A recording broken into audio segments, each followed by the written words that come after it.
আজ বিশ্বকর্মা পুজো। সকাল সকাল গাড়িটা পরিষ্কার করে পুজো দেওয়া হবে। তোমরা হয়তো অনেকেই জানো এই বিশ্বকর্মাই কৃষ্ণের রাজধানী দ্বারকা নির্মাণ করেন। এমনকি মহাদেবের ত্রিশূল, বিষ্ণুর সুদর্শন চক্র, সাথে আরও কত কি নির্মাণ করেছেন। মানা হয় তিনি সব ধরনের শিল্পের প্রকাশক।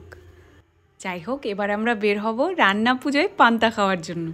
এখন যাচ্ছি বর্ষাদের বাড়ি। ওদের বাড়িতে রান্না পূজা হয়, সারা রাত ধরে রান্না হয়। আমি আগের বছর তোমাদের দেখিয়েছিলাম। এবছরে কাজের চাপে আর যাওয়া হয়নি।